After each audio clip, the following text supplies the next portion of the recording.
আজি সাউথ হাইলাকান্দি মণ্ডলত আমাৰ যোগদান অনুষ্ঠান আছিলে। ভাৰতীয় জনতা পাৰ্টিত প্ৰায় 200ৰো অধিক লোকে যোগদান কৰিলে আৰু এইটো আমাৰ কাৰণে এটা সুবাৰ্তা যে ইলেকশ্যনৰ প্ৰাক মুহূৰ্তত 2026ৰ নিৰ্বাচনৰ প্ৰাক মুহূৰ্তত মানুহৰ যি ধৰণে ভাৰতীয় জনতা পাৰ্টি পৰিবাৰত আগমন ঘটিছে এইটো আমাৰ কাৰণে এটা খুব ভাল লক্ষণ।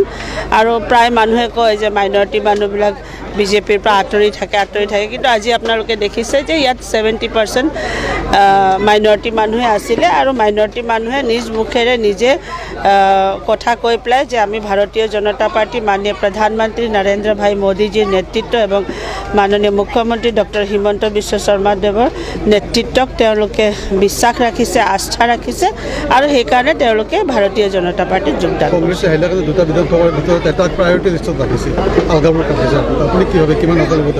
চাওক, কংগ্ৰেছৰটো আজিৰ দিনটোত আমি কংগ্ৰেছৰ বিষয়ে কথা পতাটো একদম বেকাৰ কথা হ'ব, কিন্তু কংগ্ৰেছৰ অস্তিত্বই নাই, ভৰিৰ তলত মাটিয়ে নাই কংগ্ৰেছৰ। কংগ্ৰেছে ক'ত কি ভাবি আছে এইটো তেওঁলোকৰ কথা। আপোনালোকৰ মাধ্যমত আমি দেখা পাইছোঁ যে কংগ্ৰেছৰ ভিতৰতে অন্তৰ্যুঁজ চলি আছে, অন্তঃকণ্ডল চলি আছে, ৰাজীৱ ভৱনত মাৰপিট চলি আছে, হাইলাকান্দি কংগ্ৰেছ ভৱনত মাৰপিট চলি আছে। আগতে তেওঁলোকে নিজৰ ভিতৰচোৱাখিনি ঠিক কৰক, তাৰপিছত তেওঁলোকে নিজৰ ভিতৰচোৱাখিনি ঠিক কৰা নাই, তেওঁলোকে সমাজ বা ৰাইজক নেতৃত্ব দিয়াৰ তেওঁলোকৰ এতিয়া বহুত দেৰি আছে। তেওঁলোকৰ 70 বছৰ ৰাইজে বিশ্বাস কৰিছিলে, 70 বছৰৰ বিশ্বাসৰ পাছত তেওঁলোকে ৰাইজৰ লগত, সমাজৰ লগত, দেশৰ লগত বিশ্বাসঘাতকতা কৰিছে।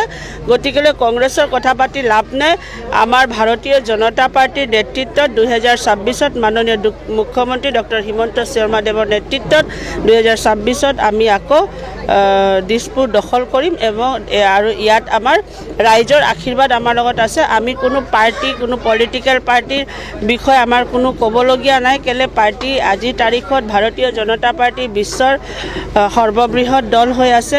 নেতৃত্ব বিশ্বৰ সৰ্ববৃহৎ নেতৃত্ব হিচাপে মাননীয় প্ৰধানমন্ত্ৰী নৰেন্দ্ৰ ভাই মোদীজী ওলাই আহিছে। গতিকে আমি ৰাইজৰ আশীৰ্বাদত যিমানখিনি পাৰোঁ আমি ৰাইজৰ লগত থাকি, ৰাইজৰ কাম কৰি, ৰাইজৰ সুখ দুখত ৰাইজৰ মাজত থাকি আমাৰ যি সংস্কাৰ আমাৰ নেতৃত্বই দিছে, আমাৰ দলে দিছে, সেই সংস্কাৰৰ মতে আমি ৰাইজৰ লগত গৈ কাম কৰিম। এইটোৱে আমাৰ উদ্দেশ্য আৰু আমাৰ দলটোক আগুৱাই লৈ যাম ৰাইজৰ আশীৰ্বাদত।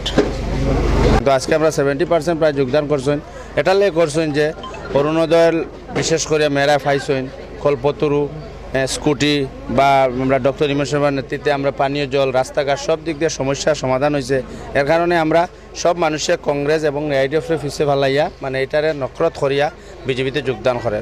অনেক মহিলা প্রায় আজকেও প্রায় 200-250 মহিলা যোগদান করছেন। যে মহিলাগুলো আইডিএফ ছাড়া বুঝছেন না, তারা আগেও আইডিএফও আসলা, কংগ্রেসও আসলা, কিন্তু আজকে আমার ভারতীয় জনতা পার্টির আসামের স্টেট ভাইস প্রেসিডেন্ট মুন দিদি স্বর্ণকারের নেতৃত্বে এবং তান এবং মণ্ডলের প্রেসিডেন্ট আমার টিঙ্কু আজম মহাশয়ের নেতৃত্বে আজকে এই যোগদান করা হয়েছে।